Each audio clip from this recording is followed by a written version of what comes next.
Canto 29, Ninth Bolgia, continued. Virgil's Rebuke, Jerry del Bello. 10th Bolgia, Falsifiers, Alchemists, the Aretine, Vanity of the Sienese, Capocchio. The multitude of people in their strange wounds had so inebriated my eyes that they longed to stay and weep. But Virgil said to me, "Why do you still stare? Why does your sight still dwell on those wretched mutilated shades down there? You did not act thus at the other pockets. Think, if you believe you could number them, that the valley turns for 22 miles, and already the moon is beneath our feet. Little remains of the time granted us, and there are other things to see that you do not see." "If you had attended," I then answered him, "to the cause for which I was staring, perhaps you would have permitted me to stay longer." Meanwhile my leader walked on, with me behind him already replying, and adding, "Within that hollow, where just now I was fixing my eyes, I think a spirit of my blood is weeping for the guilt that cost so much down there." Then said my master, "Let not your thought break over him from now on. Attend to other things, and let him stay there. For I saw him at the foot of the bridge, pointing at you and threatening fiercely with his finger, and I heard him called Jerry del Bello.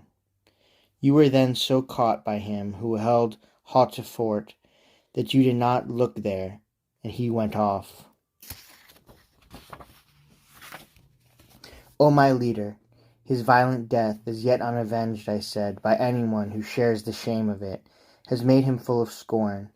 Therefore he walked away without speaking to me, as I judge, and that has made me more compassionate toward him. Thus we talked as far as the first place on the ridge to show the next valley, if there were more light there, down to its bed. When we were above the last cloister of Malebolge, so that its converts could appear to our sight, strange lamenting struck me, arrows whose iron heads were made of pity, so that I covered my ears with my hands. What the suffering would be if the sick from the hospitals of Valdichiana between July and September, and from Maremma and Sardinia, were all in one ditch together. Such was it there, and a stench came from it like that from rotting limbs. We climbed down to the last bank from the long ridge still to the left, and then my sight was livelier down toward the bottom, where the minister of the Lord, infallible justice, punishes the falsifiers that it registers here.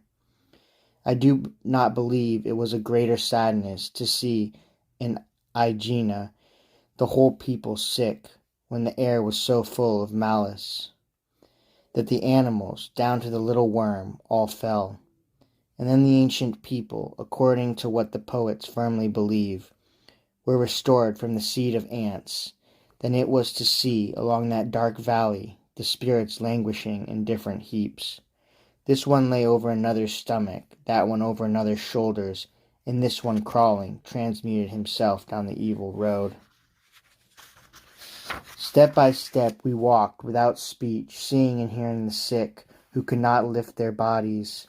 I saw two sitting propped up against each other, as one props pan against pan to cool, both from head to foot all spotted with scabs.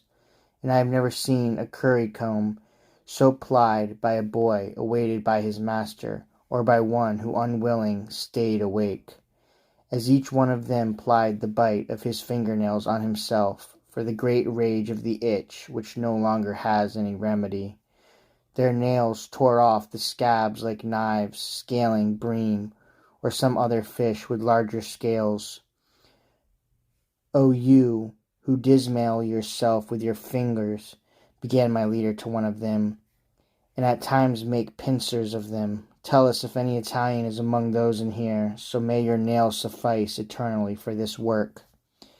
"We are Italians, whom you see so ruined here, both of us," one replied, weeping. "But who are you, who have asked about us?" And my leader said, "I am one descending with this living man from ledge to ledge, and I intend to show him hell."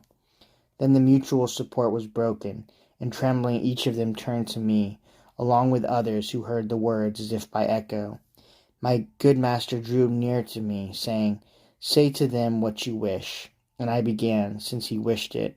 So may your memory not be stolen from human minds in the first world. So may it live for many sons. Tell me who you are and of what people. Let not your filthy and disgusting punishment make you fear to reveal yourselves to me. I was from Arezzo, and Albero of Siena, replied one, sent me to the fire. But what I died for is not what leads me here.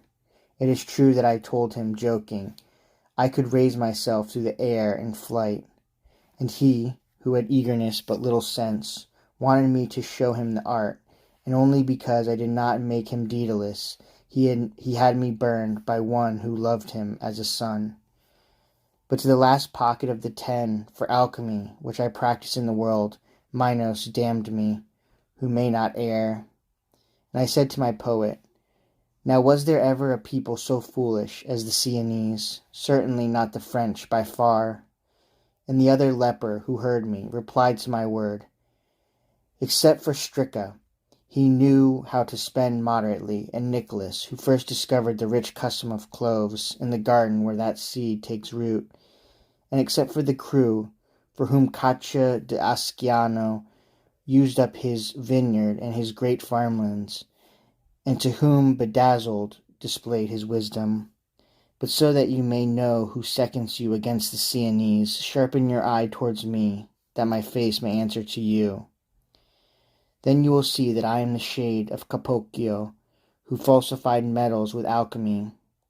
And you must remember, if I eye you well, how good an ape I was of nature.